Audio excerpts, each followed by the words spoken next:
নমস্কার বন্ধুরা, আশা করছি সকলে ভালো আছেন। আজ আমি আবারও নিয়ে এসেছি একটি নতুন স্বাদের রেসিপি নিয়ে। সেটি হলো সম্পূর্ণ ঘরোয়াভাবে চিলি চিকেন করার পদ্ধতি, যেটির স্বাদ হবে একদমই রেস্টুরেন্টের মতন স্বাদ আনতে যে ঘরোয়াভাবে চিলি চিকেনটাকে বানিয়েছি, আজ সেই চিলি চিকেনটাই আপনাদের সঙ্গেই শেয়ার করছি। তাহলে দেখুন কেমন করে আমি এই চিলি চিকেনটা বানিয়েছি। চিলি চিকেন বানানোর জন্যই প্রথমে যেটি দরকার সেটি হলো চিকেন।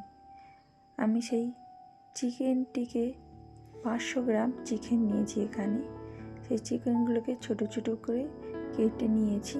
নিয়ে তার মধ্যে দিয়ে দিলাম 1 চামচের মতন ভিনিগার ও হাফ চামচের মতন নুন, আর দিয়ে দেবো এর মধ্যে 1 চামচ হলুদ গুঁড়ো ও 1 চামচ লঙ্কা গুঁড়ো, আর এর সঙ্গে অ্যাড করব ডিমের সাদা অংশটি। আমি এখানে 2টো ডিম নিয়েছি, তার থেকে শুধু জাস্ট সাদা অংশটি নিয়েছি। নিয়ে ভালো করে এই চিকেনের সঙ্গে ম্যারিনেট করে নেব। ম্যারিনেট করার পরেই আমি এর মধ্যে দিয়ে দেব 3 চামচের মতো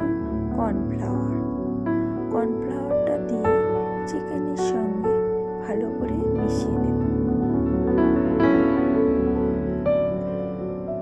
এটিকে আমি হাত দিয়ে ভালো করে মিশিয়ে নিচ্ছি, যাতে কর্নফ্লাওয়ারটা চিকেনের সঙ্গে ভালো করে লেগে যায়।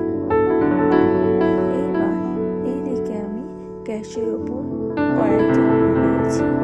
এর মধ্যেই আমি চিকেনগুলোকে ভেজে নেব। চিকেনগুলো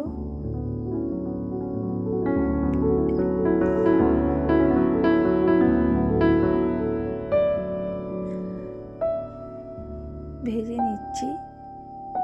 দেখুন চিকেনগুলো ভেজে নেব পকোড়ার আকারে।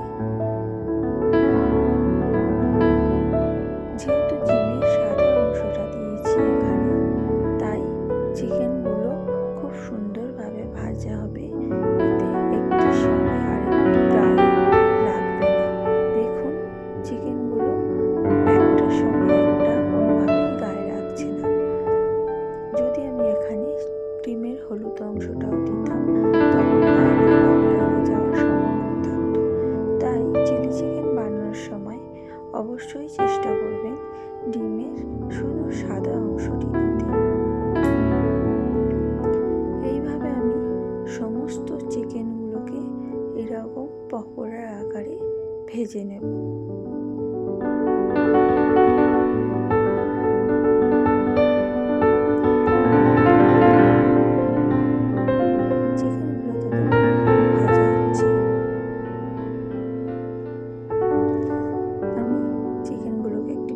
তুলে নেব, নিয়ে সাইড করে রাখবো।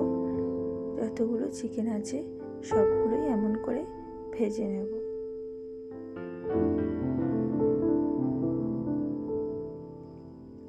আমার রান্না আপনাদের যদি ভালো লেগে থাকে অবশ্যই একবার লাইক করবেন এবং আমাকে কমেন্ট করে জানাবেন, যাতে আমার ভিডিও বানাতে আরও উৎসাহ হয়।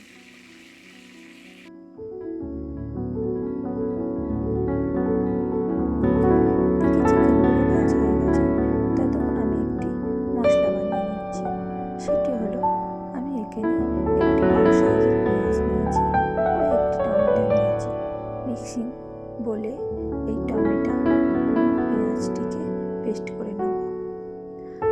এই দিকে একটি বোলের মধ্যে আমি সসের মিশ্রণটা বানিয়ে নেব।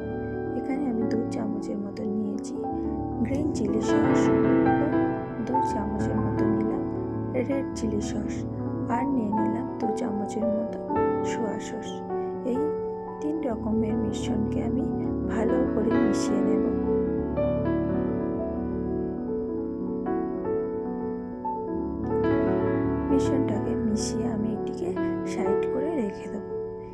এদিকে যে পকোড়া ভাজার পরে যে তেলটা ছিল সেই তেলের মধ্যে দিয়ে দিলাম ফোড়ন। ফোড়নের মধ্যে কী দিলাম? দিয়েছিলাম 2টো এলাচ, 1টি দারুচিনি ও 2টি লবঙ্গ দিয়ে ফোড়ন দিয়ে এর মধ্যে দিয়ে দিলাম পেঁয়াজ। পেঁয়াজটাকে আমি একটি পেঁয়াজকে 4 টুকরো করেছি, বড় বড় সাইজে। আপনারা দেখতেই পাচ্ছেন, এই রকমভাবে কেটে নেব, কারণ চিলি চিকেনের সঙ্গে এইরকম পেঁয়াজই ভালো মানায়। পেঁয়াজটা দেওয়ার পরে একটুখানি নেড়ে ছেড়ে আমি এর মধ্যে দিয়ে দেবো আদা রসুন বাটা। আদা রসুন বাটা ও পেঁয়াজটা ভালো করে একটু কষিয়ে এর মধ্যে দিয়ে দিলাম টমেটো সস। আমি এখানে টমেটো সস ব্যবহার করিনি, আমি এখানে দিয়ে দিলাম টমেটো আর সেই পেঁয়াজের যে মিশ্রণটা ছিল সেই মিশ্রণটাই দিয়ে দিয়েছি। দিয়ে দিলাম সামান্য নুন আর দিলাম একটু হলুদ।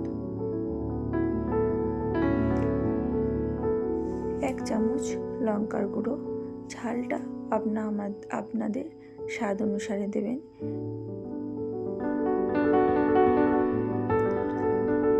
কিছুক্ষণ নাড়ার পরে আমি দিয়ে দিলাম এর মধ্যে ক্যাপসিকাম।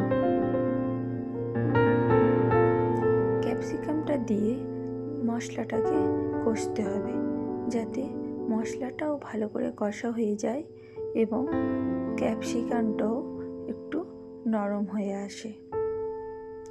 দেখুন মশলাটা কষা হয়ে গেছে, তেল ছেড়ে আসছে। এই পজিশনে আমি এর মধ্যে দিয়ে দিলাম সেই যে আমি সসের মিশ্রণটা বানিয়েছিলাম সেইটা, যার মধ্যে ছিল red chilli sauce, green chilli sauce এবং সয়া সস। সেই মিশ্রণটা দিয়ে কিছুক্ষণ হালকা হাতে নাড়াচাড়া করার পরেই আমি এর মধ্যে দিয়ে দেব সেই চিকেনগুলো, ভাজা চিকেনগুলো, যেগুলো আমি পকোড়ার আকারে ভেজে রেখেছিলাম। সেই চিকেনগুলো দিয়েই আমি এবার এইটিকে কষবো।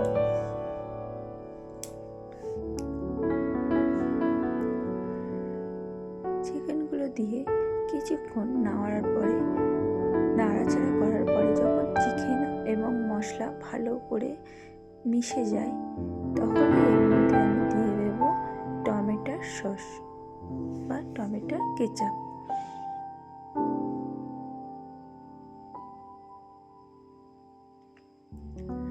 টমেটো কেচাপটিকেও ভালো করে নেড়ে ছেড়ে, যদি মনে হয় কড়াইতে লেগে যাচ্ছে তাহলে একটু সামান্য জল ইউজ করে ভালো করে নেড়ে চেড়ে আমি এর মধ্যে দিয়ে দেব পরিমাণ মতন জল। কেননা এই চিলি চিকেনটা একটু জুসি গ্রেভি মতন হবে, তাই আমি এর মধ্যে দিয়ে দিলাম জল। বেশি জল দেব না, কারণ সমস্ত কিছু এখানে হয়ে আছে, ক্যাপসিকামও হয়ে গেছে, প্লাস চিকেনগুলো তো পকোড়া আকারে করা ছিল, তাই এগুলো সমস্ত কিছু হয়ে গেছে। জাস্ট একটু জল দিয়ে আমি চাপা দিলাম, যাতে চিকেন জল ভালো করে কুক হয়ে যায়। দেখুন আমার চিলি চিকেন রেডি হয়ে গেছে, এবং এই চিলি চিকেনটা যেমন দুর্দান্ত স্বাদের হয়, তেমন হচ্ছে রেস্টুরেন্টের মতন মজার। চিকেনগুলো খুবই সফট থাকে।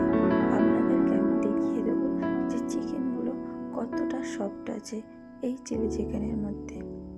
তাই আপনারা অবশ্যই এমনভাবে একবার বাড়িতেই অবশ্যই ট্রাই করবেন, আর আমাকে কমেন্ট করে জানাবেন কেমন লাগলো আমার রেসিপিটা।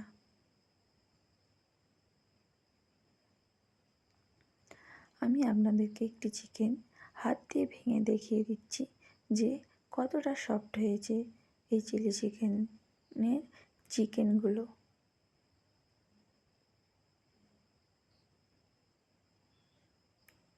আপনারা দেখতেই পেলেন কতটা সফট হয়েছে চিলি চিকেনগুলো। তাই ঘরোয়াভাবে এইরকম সিম্পলভাবে চিকেন বানাতে হলে অবশ্যই ট্রাই করবেন। সকলে ভালো থাকবেন।